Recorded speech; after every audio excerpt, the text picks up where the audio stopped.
So hello everyone. आज हम इस वीडियो में डिस्कस करेंगे प्रेजेंट इंडेफिनिट टेंस के बारे में। तो चलिए डोंट वेस्ट द टाइम, समय बर्बाद नहीं करते हैं और आगे टेंस को सीखते हैं।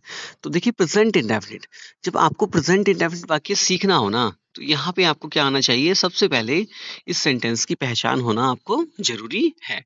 अब देखिए प्रेजेंट इंडेफिनिट होता क्या है।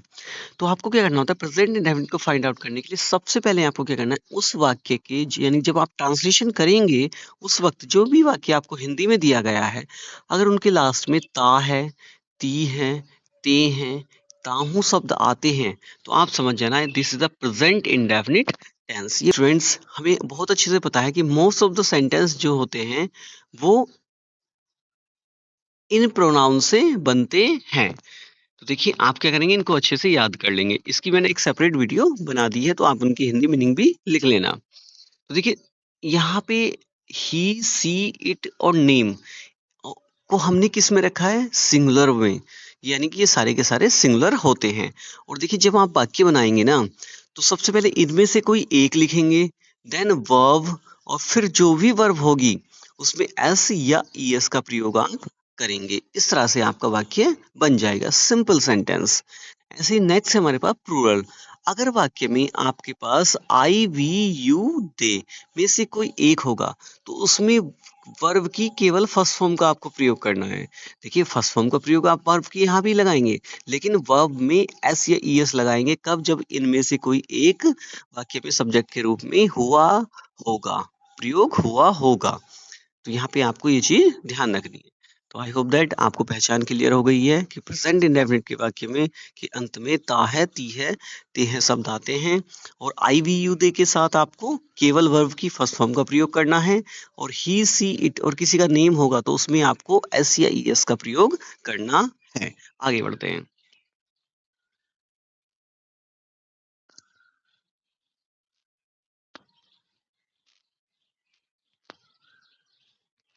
अब देखिए students, one more thing most important, जब आप वाक्य को निगेटिव और इंटेरोगेटिव बनाएंगे, तो सिंपल प्रेजेंट इंडेफिनिट टेंस में वाक्य को निगेटिव और इंटेरोगेटिव बनाते वक्त उसमें डज नॉट का या डू नॉट का प्रयोग नहीं किया जाता है। ये चीज आपको याद रख कर लेनी है कि निगेटिव और इंटेरोगेटिव वाक्य बनाते वक्त उसमें डू, डज का प्रयोग नहीं करना होता है। हमने अभी भी सीखा ना कि डायरेक्ट हमें क्या करना है, पहले आपको क्या करना है, सब्जेक्ट को रखना है। अगर इनमें से कोई एक दिया गया है तो आप पहले सब्जेक्ट रख दीजिए, फिर वर्ब की फर्स्ट फॉर्म रख दीजिए। अगर आपको सब्जेक्ट ही, सी, इट में से कोई एक दिया गया है तो क्या करिए, इनमें से एक रखिए, देन वर्ब की फर्स्ट फॉर्म में एस या ईएस का प्रयोग कर दीजिए। इस तरह से आपका सिंपल सेंटेंस बनेगा। चलिए कुछ एग्जाम्पल देख लेते हैं। तो देखिए जैसे आपको यहाँ बोला है, देखिए बिफोर द एग्जाम्पल आपको एक एग्जाम्पल से पहले यहाँ पे एक फॉर्मूला और देख ले। अगर आप वाक्य आपका देखिए सिंगुलर सब्जेक्ट होगा, अगर आप किसी वाक्य में आपके पास सिंगुलर सब्जेक्ट होगा तो क्या करना है, उसके साथ वर्ब में एस या ईएस का प्रयोग करना है, देन ऑब्जेक्ट का यूज करना है। अगर वाक्य आपका प्लूरल होगा तो प्लूरल सब्जेक्ट लगाएंगे आप पहले, फिर वर्ब लगाएंगे, और फिर देन ऑब्जेक्ट का प्रयोग कर देंगे। तो ये आपका सिंपल का फॉर्मूला है। इस तरह से आपका वाक्य बन जाएगा, सिंपल सेंटेंस। देखिए यहाँ पे हमने कुछ पहले ही एग्जाम्पल ले लिए हैं, जिसे वो कह रहा है वह स्कूल जाता है, वह स्कूल जाता है। अब देखिए यहाँ पे वह है, तो वह आपका आता है यहाँ पे। तो अभी भी मैंने बताया कि जब इनमें से कोई एक सब्जेक्ट होगा वाक्य में, तो एस या ईएस का प्रयोग करेंगे कहाँ पे? वर्ब में। तो आपको क्या करना है, वर्ब में एस या ईएस का प्रयोग करना है। तो देखिए आपका वाक्य बन चुका है। तो सीधा वह स्कूल जाता है, तो ही गोज टू स्कूल। देखिए काम करने वाला वह है, तो की स्पेलिंग आपने लिख दी है। ऐसे ही कहाँ क्या कर रहा है, जाने का काम कर रहा है। और कहाँ जाने का काम कर रहा है? स्कूल। तो गो में हमने क्या कर दिया, ईएस लगा दिया, क्योंकि सब्जेक्ट आपका ही था। नेक्स्ट है हमारे पास मैं रोज सुबह चाय पीता हूँ। अब देखिए तो मैं आपका प्लूरल में आया, तो आपको क्या करना है, वर्ब में केवल वर्ब की फर्स्ट फॉर्म का प्रयोग करना है, वर्ब में एस या एस नहीं लगाना है। तो देखिए आई ड्रिंक, काम हो रहा है पीने का, तो आई ड्रिंक टी। और कब? मॉर्निंग में। I drink tea in morning, मैं सुबह में चाय पीता हूँ। इस तरह से आपका वाक्य बन जाएगा। आगे बढ़ते हैं।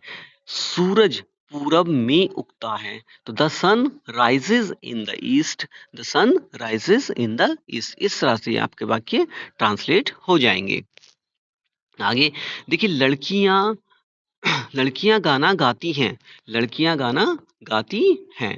तो यहाँ पे आपके पास है लड़कियां गाना गाती हैं।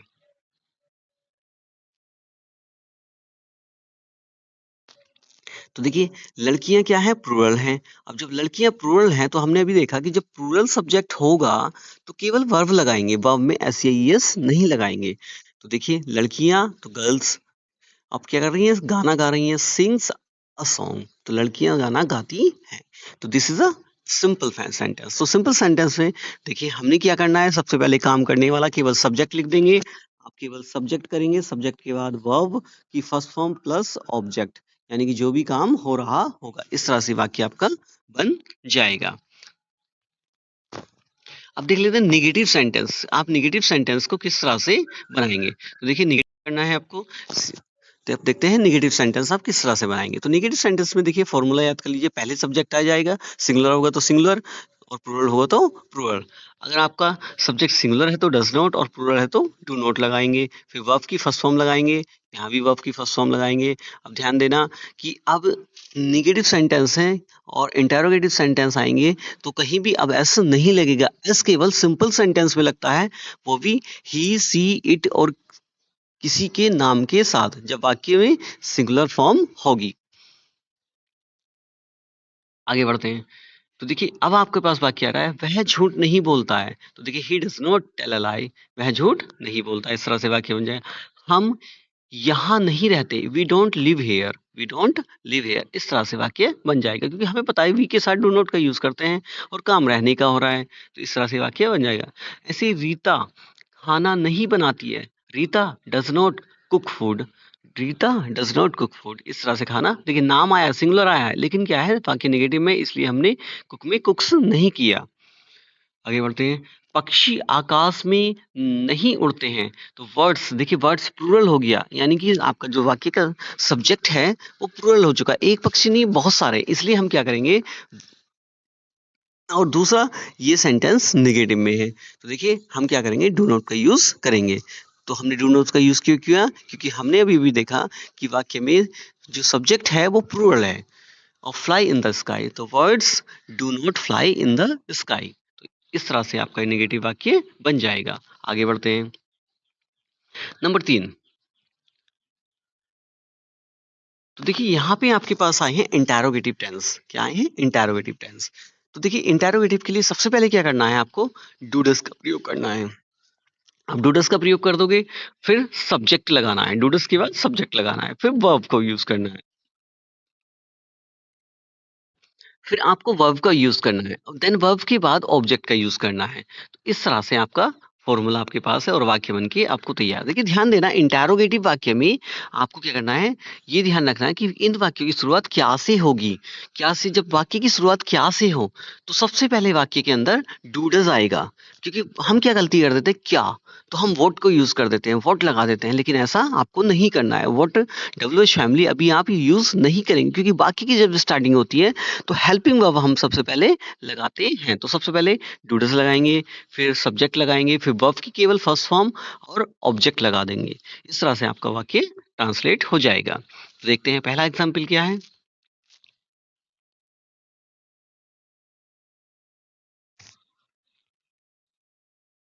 तो जैसे, क्या तुम उसे जानते हो। देखिए, क्या तुम उसे जानते हो, तो ये सेंटेंस है हमारे पास। तो काम करने वाला यू है, तो यू को, यू के साथ हमें पता है डू को यूज करते हैं। तो आप इस तरह से आप देख लेते हैं कि कहाँ किसको लगाना है। तो यू काम करने वाला है, तो यू के साथ आपको डू का यूज करना है।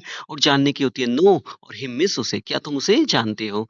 ऐसे ही नेक्स्ट है हमारे पास, क्या वह अंग्रेजी सीखता है। डज, सॉरी, क्या वह अंग्रेजी सीखती है, does she learn English, does she learn English. तो यहाँ पे इस तरह से बन जाए। क्या बच्चे शोर मचाते हैं, do the children make a noise, do the children make a noise. देखिए मैंने अभी अभी आपको बताया निगेटिव और इंटेरोगेटिव सेंटेंस में आपको एस या ईएस का प्रयोग नहीं करना है। केवल सिंपल सेंटेंस में एस या ईएस का प्रयोग करेंगे। केवल ही सी इट और किसी का नाम होगा। It means that singular subject के साथ एस या ईएस का प्रयोग करेंगे, बाकी कहीं भी आपको एस या ईएस का प्रयोग नहीं करना है। आगे बढ़ते हैं। क्या बारिश होती है? Does it rain? Does it rain? इस तरह से वाक्य आपका बन जाएगा। आगे बढ़ते हैं। W H interrogative. तो देखिए यहाँ पे आपको याद रखना है कि जब वाक्य डब्ल्यू एच इंटेरोगेटिव में होगा तो इनके बीच में ना कब, क्यों, कहाँ, कैसे, दीज आर द वर्ड्स, ये वो वर्ड्स आएंगे जिनको आप क्या करेंगे, बनाएंगे, जिनकी स्पेलिंग आप सबसे पहले लिखेंगे। तो देखिए सबसे पहले क्या करना है आपको, उन डब्ल्यू एच फैमिली यानी कि जो भी वर्ड आए हैं उनको क्या करना है, सबसे पहले उनकी इंग्लिश आपको लिख देनी है। जैसे वाक्य के बीच में कब, क्यों, कहाँ वर्ड आया तो उसकी सबसे पहले उनकी इंग्लिश आपको लिखनी होती है। फिर आपको डूडस का प्रयोग करना होता है। देखिए डूडस आप क्या करेंगे, प्रयोग करेंगे डब्ल्यू एच फैमिली के बाद। सेम इंटेरोगेटिव वाला रूल है। फिर सब्जेक्ट आप लगाएंगे, फिर वर्ब की फर्स्ट फॉर्म लगा देंगे, देन ऑब्जेक्ट का प्रयोग आप करेंगे। अब देखिए सेंटेंस देख लेते हैं क्या है कि आप कहाँ रहते हो, आप कहाँ रहते हो। अब सीधा सा देखिए यहाँ पे कहाँ आया, कहाँ को अंग्रेजी में वेयर बोलते हैं। तो वेयर और यू के साथ आपको पता है कि डू का यूज करते हैं, तो उसके पहले भी क्या कर देना, आपको डू का यूज कर देना। तो वेयर डू यू लिव, आप कहाँ रहते हो। वह यहाँ कब आता है, when does he come here. अब देखिए when does he come here, वह यहाँ कब आता है। इस तरह से वाक्य बन जाएगा। वे क्या करते हैं, वो डू दे डू। देखिए यहाँ पे डू का यूज किया गया प्रश्न पूछने के लिए, और ये डू वर्ब के रूप में यूज किया गया, और ये वर्ब, ये डू हेल्पिंग वर्ब के रूप में यूज किया गया। तो ये चीज आपको याद रखनी है। चलिए आप एक काम कीजिए, आप मुझे दो सेंटेंस बना के बताइए कि क्या वह खाना बनाता है, और नेक्स्ट है हमारे पास क्या वह अपना कार्य पूरा करता है। ये दो सेंटेंस आप मुझे इंग्लिश में ट्रांसलेट करके दिखाइए। नेक्स्ट है हमारे पास, आप देखिए, अब देख लेते हैं कि what is the next sentence. Rohan सच क्यों बोलता है, रोहन सच क्यों बोलता है। अब देखिए यहाँ, अब देखिए यहाँ पे सेंटेंस है आपके पास, रोहन सच क्यों बोलता है। तो क्यों, क्योंकि अंग्रेजी में वाई बोलते हैं। Does Rohan speak the truth, कि रोहन सच क्यों बोलता है। इस तरह से आपका वाक्य ट्रांसलेट हो जाएगा। नेक्स्ट है हमारे पास डब्ल्यू एच इंटारोगेटिव। देखिए यहाँ पे सेंटेंस जो होगा वो डब्ल्यू एच इंटेरोगेटिव होगा, और डब्ल्यू एच इंटेरोगेटिव में सेम है, डब्ल्यू एच वर्ड पहले आएगा, फिर डू नो, डू या डज में से कोई एक होगा। जब आपके पास वाक्य सिंगुलर होगा तो सिंगुलर, और प्लूरल होगा तो प्लूरल के हिसाब से, सब्जेक्ट के हिसाब से आप डू डज का प्रयोग कर लेंगे। देन नोट, और नोट के बाद आपको वर्ब की फर्स्ट फॉर्म का यूज करना है, देन ऑब्जेक्ट का यूज आपको करना है। देखते हैं एग्जाम्पल की, व्हाट आर द एग्जाम्पल।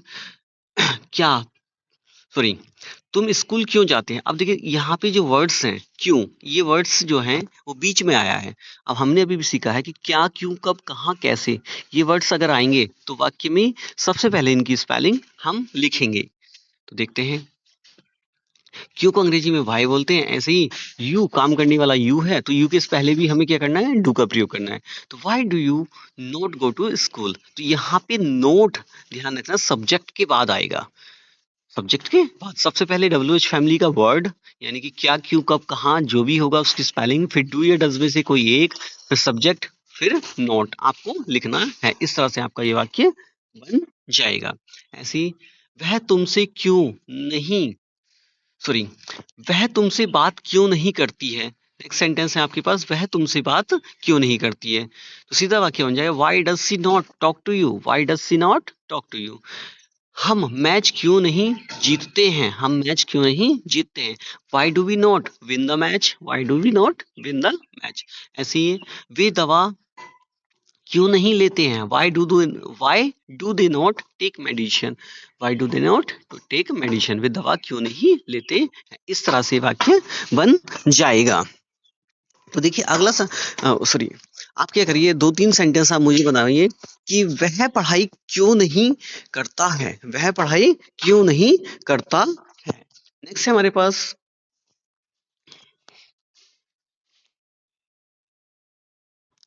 तो तो देखिए इस तरह से आई होप दैट आपको ये वाक्य बनाने आ चुके होंगे। तो देखते हैं, अब देखते हैं कि कहाँ आपको एस लगाना है और कहाँ आपको ईएस लगाना। तो डियर स्टूडेंट देखिए, आपको कहाँ पे एस का यूज करना है और कहाँ पे एस का यूज नहीं करना है, वो भी देख लेते हैं।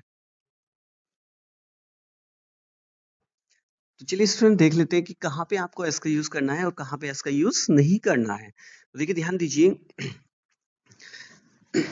जितनी भी वर्ब्स होती है ना, मोस्ट ऑफ द वर्ब में क्या करते हैं, एस का प्रयोग करते हैं। मोस्ट ऑफ द वर्ब में एस लगाते हैं, जैसे ईट्स, वॉक्स, प्लेज। लेकिन यस क्या है कि कहाँ पे लगाना है, आपको ये चीज हमें सीखनी है।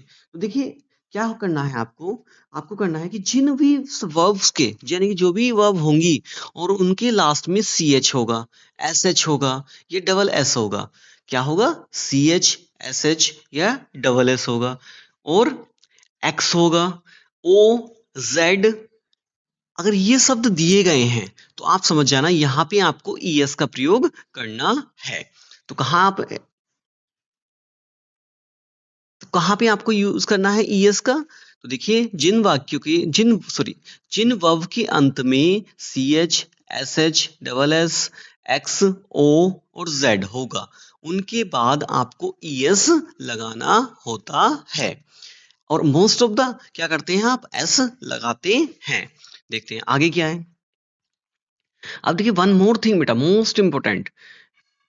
देखिए कुछ वर्ब्स ऐसी होती हैं, जैसे यहाँ पे क्राई आया, क्राई, तो क्या कर दिया, क्राइसिस कर दिया। क्या कर दिया, क्राइसिस। देखिए आपको क्या करना है, ये चीज अपने दिमाग में बैठा लेनी है। अगर किसी वर्ब के आखिर में, अगर किसी वर्ब के आखिर में बाई हो और ठीक उसके पहले कोई भी अगर कॉन्सोनेंट होगा, तो आपको क्या करना है, वाई को रिमूव करके आई ई एस का प्रयोग करना है।